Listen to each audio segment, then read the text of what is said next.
Conmigo a Efesios capítulo 6, versículos 5 al 9. Seguimos en nuestra serie de Efesios bajo el título de la serie Viviendo según las riquezas de su gracia. Viviendo según las riquezas de su gracia. Y hoy estamos en la segunda parte de relaciones, o la tercera más bien. Empezamos relaciones matrimoniales, luego relaciones paternofiliales y hoy estamos en relaciones laborales. Invito a que se ponga de pie conmigo y vayamos y leamos en la Biblia Efesios capítulo 6, versículos 5 al 9. Dice la palabra del Señor en el nombre del Padre, del Hijo y del Espíritu Santo. Siervos, obedezcan a sus amos en la tierra con temor y temblor, con la sinceridad de su corazón como a Cristo, no para ser vistos como los que quieren agradar a los hombres, sino como siervos de Cristo, haciendo de corazón la voluntad de Dios. Sirvan de buena voluntad como al Señor y no a los hombres, sabiendo que cualquier cosa que cada uno haga, esto recibirá del Señor, sea siervo o libre. Y ustedes, amos, hagan lo mismo con sus siervos y dejen las amenazas, sabiendo que el Señor de ellos y de ustedes está en los cielos y que para Él no hay acepción de personas. Oramos. Dios y Padre bueno que estás en los cielos, vengo delante de tu presencia en esta mañana para presentarme delante de ti, para que en tu gracia y tu poder y tu Espíritu Santo, Señor, me dirijas en la medida que yo voy a estar predicando tu palabra, Señor. Padre, te ruego que pases el carbón encendido por mis labios, que tu unción sea conmigo, tu autoridad, Padre, para que cada palabra que fluya de mis labios sea impulsada por tu Espíritu para traer, Padre, arrepentimiento, para traer fe, para traer ánimo, exhortación, lo que tú quieras traer a la vida de tu iglesia, Señor amado. Te ruego, Dios amado, que seas glorificándote para la gloria tuya. En Cristo Jesús te lo ruego, Señor nuestro. Amén, amén. ¿Me pueden sentar, amados, en esta mañana? Y quisiera comenzar con una pregunta. ¿Cuántos de nosotros en algún momento de nuestra vida, yo no sé si pedirle que levante la mano, no, me da miedo, pero se la voy a hacer la pregunta. ¿Cuántos de nosotros en algún momento de nuestra vida hemos querido simplemente salir corriendo del trabajo y no volver más? Ya veo que no tuve que... Algunos... El ambiente que se respira es tóxico, la paga no es buena, el jefe parece un ogro, los empleados no trabajan en equipo, hay una carga excesiva de trabajo, tú eres el culpable de todo, no importa lo que tú hagas, siempre vas a quedarte a mitad para satisfacer las exigencias de tu patrono, en fin, un verdadero caos. Ahora imagínese por un momento que en vez de tratarse del lugar de empleo donde usted está, que usted fue, solicitó y libremente y voluntariamente aceptó el trabajo porque nadie lo obligó a estar allí, hubiese sido el caso de que usted hubiera sido llevado como un esclavo o en una situación donde una deuda imposible de usted pagar le terminó convirtiéndose usted en el siervo de una familia.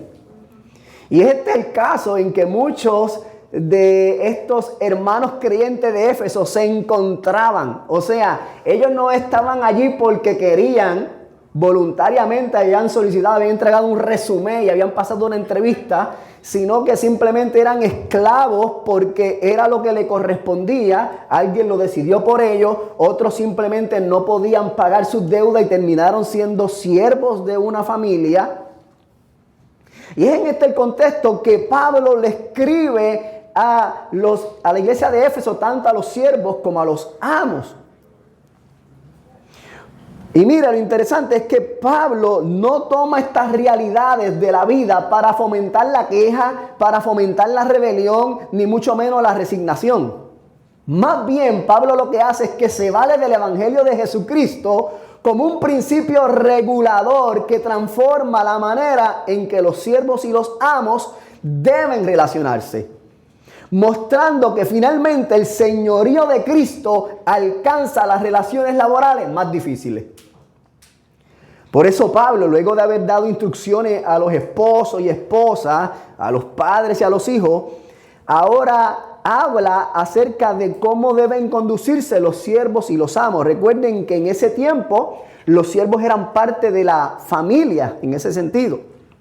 Así que de esta manera Pablo completa el cuadro del evangelio, transformando todas las relaciones humanas que existen. Y aunque Pablo escribe estas instrucciones dentro de un contexto grecorromano, donde la esclavitud no era vista como algo negativo, sino como una institución socialmente y ampliamente aceptada y normalizada, Pablo no presenta la esclavitud como un ideal. O sea, esto no es lo que él prefiere, sino que él instruye a los creyentes sobre cómo vivir fielmente en un mundo que está marcado por la caída y el pecado. De hecho, si nosotros vamos a la palabra, nos encontramos que tanto Jesucristo mismo como Pablo se presentan a sí mismos como siervos, con el propósito de manifestar la belleza del evangelio. Y esto nos enseña que la verdadera libertad no proviene tanto del estatus social, sino de una transformación profunda producida por el evangelio. En Cristo nosotros ya hemos sido liberados del dominio del pecado para servir voluntariamente a nuestro verdadero amo y Señor Jesucristo. Por lo tanto, ya sea que sean esclavos o libres, siervos o amos, o como diríamos hoy día, empleados o patronos, todos estamos llamados a sujetarnos al señorío de Cristo, para que sea Él quien regule las relaciones entre nosotros. Así que sin importar cuál sea la posición, todos debemos obedecer a Dios. Todos estamos llamados a servirnos mutuamente como al Señor, recordando que tenemos un amo en los cielos y que Él no hace acepción de personas. Por eso hemos titulado este sermón, Sirvamos como al Señor. El evangelio en las relaciones laborales. Cuando Pablo comienza en el versículos 5 al 8, que es el deber a los siervos, ¿verdad? Podemos ver esta sección dividida en dos partes. Primero Pablo se refiere a los siervos, versículos 5 al 8, y luego solamente en un versículo 9, se dirige a los amos. Pablo primeramente se dirige a los siervos y le habla muy parecido como le habla a los hijos. Él le habla directamente y le dice, obedezcan a sus amos en la tierra. O sea, tanto los hijos como los siervos estaban bajo la autoridad del pateres. Pateres era el padre de la familia, el hombre de la casa, en esa estructura del hogar grecorromano. Y esta obediencia que ellos tenían que tener, tenía que ser caracterizada por el temor y el temblor, como nos dice la palabra, por lo menos en la Nueva Biblia de las Américas y la Reina Valera utiliza temor y temblor. Y esta expresión no se refiere a un miedo servil, o sea que yo estoy con un miedo terrible hacia mi amo por la manera que él me trata, sino que está marcada por el respeto, la reverencia y la seriedad con la que se responde a una autoridad establecida por Dios. Así que tanto los siervos como los hijos les sirven, ¿verdad? Obedecen en este caso al amo de la casa con temor y temblor, ¿verdad? Es decir, con reverencia, con respeto. Pablo a esto le añade que esta obediencia debe ser con sinceridad de corazón como a Cristo. De hecho, en varias ocasiones dentro de la porción, Pablo siempre dice como al Señor, como a Cristo, como siempre está atada toda la relación que estos siervos llevan, está atada a su relación directa con Cristo. Porque Pablo le está hablando a siervos que son creyentes.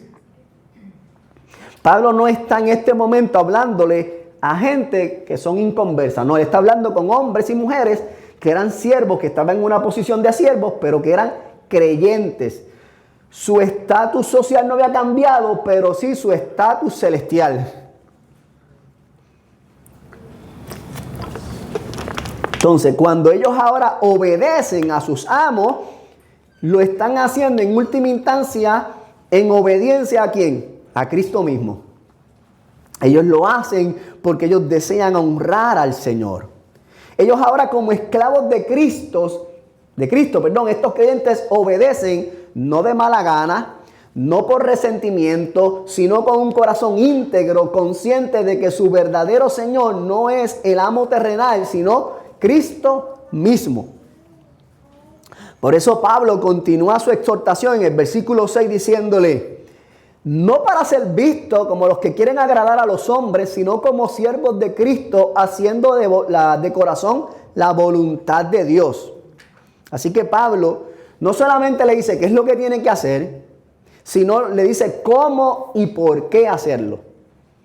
El servicio del creyente no podía estar dominado o motivado por la apariencia, el reconocimiento o la recompensa humana. Por eso dice, no para que te vean. En Puerto Rico nosotros le tenemos un dicho a este tipo de personas que siempre están buscando que los reconozcan. Aquí en puertorriqueño le decimos el lambeojo, que siempre está buscando que lo reconozcan, que le den promociones, que la aplaudan, está ahí. Pero eso no es lo que Dios está llamando a los creyentes. Él le dice, no, el servicio de cristiano tiene que ser excelente, no porque otros te estén mirando, aunque te están mirando, sino porque lo que tú estás haciendo, le estás haciendo al Rey de los cielos y la tierra, el Señor de señores, Jesucristo. Por lo tanto, ahora cuando ellos trabajaban y hacían el trabajo para sus amos, no lo hacían mirando a su amo, no, lo hacían como que yo estoy sirviendo a Cristo. Cristo es el que realmente me está mirando. Todo mi servicio de excelencia es para el Señor. Pablo afirma que es la voluntad de Dios que el creyente trabaje con un buen ánimo, con gozo y con disposición, sabiendo que el verdadero reconocimiento no viene de los hombres, sino del Señor. Y en última instancia, nuestra recompensa no es terrenal, sino que celestial. De hecho, en Colosenses, capítulo 3, versículos 23 al 24, Pablo lo expresa más o menos de la misma manera, hablando acerca de lo mismo. Y todo lo que hagáis, hacedlo de corazón, como para el Señor y no para los hombres, sabiendo que del Señor recibiréis la recompensa de la herencia, porque a Cristo del Señor servís. Y esto implica una advertencia implícita, o sea que está ahí. Si el servicio se hace de manera irrespetuosa, mediocre, por obligación o buscando ser visto, el Señor que lo ve todo va a recompensar justamente de acuerdo a esa actitud. No porque la salvación dependa de tus obras, sino porque Dios evalúa fielmente el corazón y las motivaciones de sus hijos. Así que ya sea que nosotros obramos con excelencia, Dios lo ve y lo recompensa, pero si obramos con mediocridad, con una actitud negativa, Dios también lo está viendo. Así que aunque nosotros en nuestros días no vivimos bajo un sistema formal de esclavitud, digo formal, ¿verdad? Porque puede ser que algunos parezcan esclavos. Nosotros sí seguimos viviendo bajo los mismos principios. Hoy día no hay esclavos legales, pero hay gente que vive como esclavos de su trabajo. Algunos porque han hecho de su trabajo un ídolo y se piensan que es el único que puede salvarlo. Otros porque tienen miedo a perder el empleo y a no recibir el aumento o avanzar profesionalmente. Pero todo esto suele revelar una lucha que hay en el interior del corazón por ver quién domina el corazón del creyente. ¿Quién es el verdadero Dios? Si es Dios, el Señor Jesucristo, o es un ídolo del corazón que hemos levantado tratando de conseguir alguna salvación. Sin embargo, como creyentes nosotros somos llamados a obedecer a nuestros patronos, no en función de que si este patrón es bueno o no es bueno conmigo, sino porque cuando yo obedezco a mi patrono, los respeto y hago con excelencia mi trabajo, yo lo estoy haciendo porque estoy sometido al Señor. Jesucristo es mi verdadero jefe. O sea, mi trabajo yo no lo hago por excelencia porque yo quiero que ese que está ahí, que es mi jefe, está señalando para acá como si hubiera alguien allí, me dé un aumento de sueldo, me trate mejor a mí, sino porque yo quiero que el Dios de los cielos, a quien yo realmente sirvo, se agrade de la manera en que yo estoy sirviendo aquí en la tierra. Por eso nosotros tenemos que pedirle al Señor que nos dé corazón sincero para reflejar a Cristo en la manera que nosotros trabajamos. Debemos procurar la excelencia, no para que nos den una recompensa, sino para que nuestro servicio sea del agrado del Señor. Nuestra actitud en el trabajo, hermano, debe reflejar gozo, gratitud, contentamiento, un servicio amoroso, porque la recompensa del creyente no es el aumento salarial, no es el reconocimiento humano, sino Cristo mismo quien ya se nos ha sido dado. Ya en Él lo tenemos todo. Ahora bien, no me malentienda, hermano, no piense que ahora el pastor, ahora el pastor no quiere que yo progrese en esta vida. No, para nada, para nada. El progreso debe y puede ser una consecuencia natural de un trabajo honroso, excelente, pero siempre sujeto a la voluntad del Señor. Tampoco esto significa que ahora yo no puedo decir, mira, el pastor no quiere que yo solicite un aumento. Tampoco significa eso. Usted, claro que sí. Si usted entiende que usted ha cumplido a cabalidad todo su trabajo, usted ha excedido en la forma que usted trabaja y usted lo ha hecho como para el Señor, no esperando finalmente eso, usted puede hacerlo. Pero siempre hágalo con la motivación correcta, con la actitud correcta, representando dignamente a Cristo. Porque el carácter cristiano se evidencia en lo cotidiano, amado hermano, en nuestra puntualidad en el trabajo, en cómo yo le hablo a mis compañeros de trabajo, en cómo yo respondo cuando el jefe me pide algo o me corrige, cómo trato a los clientes o a las personas, a los pacientes, dependiendo del caso, y en nuestra manera de servir en general. Nuestra conducta en el trabajo va a decir mucho más de nosotros que lo que posiblemente va a decir fuera del trabajo. ¿Por qué? Porque la mayoría de la gente que trabaja pasa entre 4, 8, 9 y hasta 10 horas en su área de trabajo. Así que con las personas que nosotros a veces más compartimos son ¿con quién? Con los compañeros de trabajo. Entonces, si nosotros como creyentes estamos en un sitio que Dios nos ha puesto allí en su gracia, por su gracia, aunque quizás usted dice, ay Dios mío, pastor, yo quisiera cambiarme de trabajo, pero si Dios te tiene allí, mientras estés allí, tu deber es honrar a Dios haciendo el trabajo con excelencia, con responsabilidad y siempre procurando reflejar a Cristo. ¿Por qué? Porque eso habla también de nuestra adoración al Señor. Eso habla de nuestra adoración al Señor. Y algunas preguntas para reflexionar, para autoevaluarnos a nosotros mismos, serían estas. ¿Obedezco a mi patrono por miedo a que me vote? ¿O porque reverencio al Señor y quiero que el Señor se agrade de mi trabajo? ¿Trabajo buscando la aprobación y el reconocimiento? ¿O estoy consciente de que a quien sirvo es al Señor? Una pregunta muy importante. ¿Pueden mis compañeros ver a Cristo en mí o todavía no saben que soy creyente?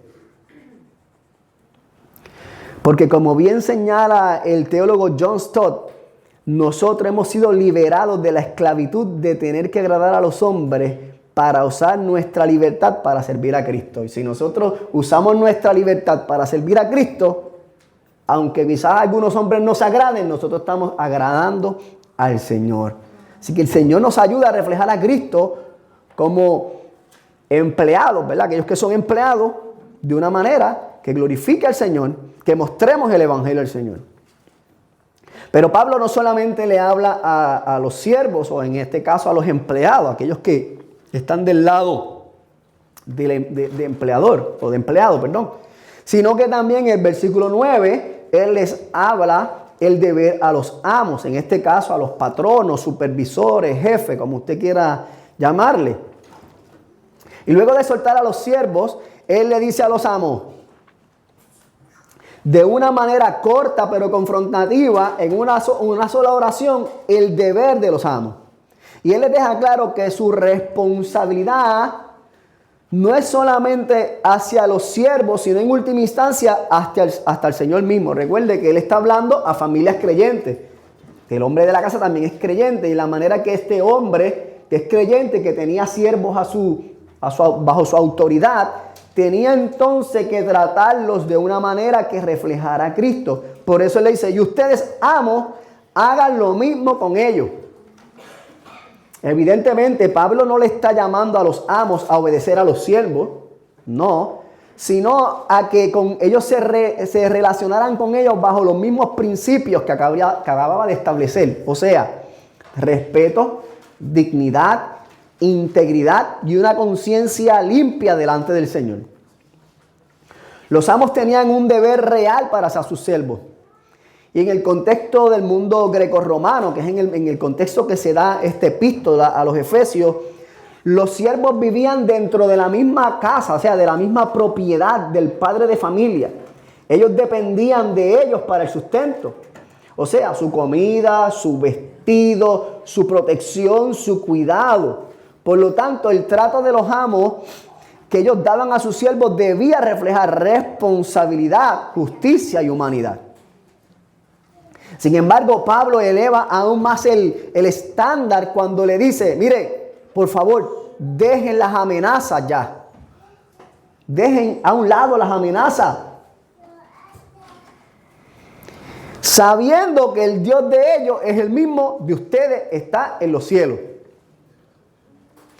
Y este llamado confronta directamente el abuso que pudiese tener ellos, el abuso de poder. Y aunque los amos tenían una autoridad legal por el Estado, ellos podían literalmente castigar al siervo. Pablo les dice que esa autoridad que se le ha dado a ellos no estaba por encima de la autoridad del gobierno de Cristo. Y que por lo tanto ellos iban a estar siendo vistos por el Padre. Y que ellos igualmente ahora eran hijos del mismo Padre Celestial. Así que todo lo que ellos hicieran iba a ser visto por Dios y por lo tanto iban a rendir cuentas. De la misma manera en que los siervos iban a ser recompensados por sus acciones, los amos también lo serían. Y esta enseñanza también es semejante con lo que Pablo enseña en Colosenses capítulo 4, versículo 1. Pablo le dice allá más resumidamente a los amos, amos, traten con justicia y equidad a sus siervos, sabiendo que ustedes también tienen un Señor en el cielo. Mire que Él le está recordando que aunque ellos son amos aquí en la tierra, ellos también son siervos delante del Señor. Ellos darán cuenta delante del Señor. Por eso Pablo, cuando concluye en Gálatas capítulo 3, versículo 28, dice, en Dios no hay acepción de persona. Es el mismo principio teológico. No hay diferencia entre judíos y griegos, no hay diferencia entre esclavos y libres, y no hay diferencia entre hombres y mujeres, porque todos son uno en Cristo. Dios no ve diferencia en términos de dignidad y valor humano. Para Dios todos tienen el mismo valor, la misma dignidad, no importa si uno era el jefe y otro era el patrón y otro era el empleado. Para Dios todos son iguales. Por lo tanto, no importa el valor que la cultura le dé, el sexo que tenga, la posición social o el estado económico, si es un creyente, es un hijo de Dios, y si no es un creyente, es una criatura de Dios, y por lo tanto merece un trato digno y justo. Y aunque hoy, ¿verdad?, ya no existen los amos, aunque alguna gente se cree que son amos, en el mismo sentido de la antigüedad, existen los patronos, los supervisores, los jefes, los líderes que ejercen autoridad sobre otros. Y esta autoridad tiene que ser moldeada por el Evangelio de Jesucristo. Si usted es un creyente y usted es supervisor, o usted dirige un negocio y usted tiene gente a su cargo, usted es llamado a tratar a sus empleados o la gente que está subordinada a usted con respeto y dignidad. Ellos no son meras herramientas, meros instrumentos, no, sino que son personas creadas a imagen de Dios. El trato del cristiano, que es un patrón, un supervisor, no depende del comportamiento del empleado. Esto es importante, amado. Porque mire que a veces hay empleados que son difíciles. Sí, usted y yo. Usted y yo somos difíciles a veces. Y como empleados difíciles, el patrón no pudiese decir, pues como este es difícil, yo me pongo más difícil. No. Si nosotros somos cristianos, nosotros somos un patrono, somos un supervisor, un jefe, que tenemos gente a nuestro cargo, yo no puedo decir, que el tipo me faltó el respeto, y como me faltó el respeto, yo también se lo falto. No, esa no debe ser la actitud del cristiano. El patrono cristiano, aquel que está supervisor como líder cristiano, no se baja a como el otro actúe, no se rebaja, no, sino que se mantiene en su trato justo y respetuoso. ¿Por qué? Porque el mismo evangelio nos lo recuerda. Nosotros éramos hijos rebeldes, nos rebelamos contra el Dios Santo, y Dios en su misericordia nos trata con paciencia y nos busca, a pesar que nosotros muchas veces nos comportamos de manera rebelde. Por lo tanto, los patronos creyentes no deben liderar mediante amenazas, intimidación o abuso de poder, sino por medio de una comunicación clara, un liderazgo de servicio y un carácter que imite a Cristo. Deben tratar a sus empleados como Cristo los ha tratado a ellos, recordando que Dios es quien finalmente va a recompensar a cada uno. Algunas preguntas que se pueden hacer a aquellos que están en posiciones de liderazgo, que tienen a cargo personas, son las siguientes. ¿Cómo estoy tratando a las personas que están bajo mi autoridad? ¿Lo estoy haciendo como al Señor? ¿O lo estoy haciendo desde el orgullo y la soberbia, que me creo el más que manda y a mí no me importa quién eres tú? ¿Estoy haciendo uso de las amenazas y la intimidación para tratar de motivar que la gente haga lo que tienen que hacer? ¿O estoy utilizando una comunicación clara, siendo un ejemplo de servicio y liderazgo? ¿Pueden ver a Cristo a través de mi liderazgo? ¿O ni siquiera saben que yo soy un creyente? Soy el ogro. Mire, hermano, que la gracia de Dios esté sobre nosotros y nos ayude a ejercer nuestra autoridad de una manera que glorifique a Cristo en todo lo que hagamos.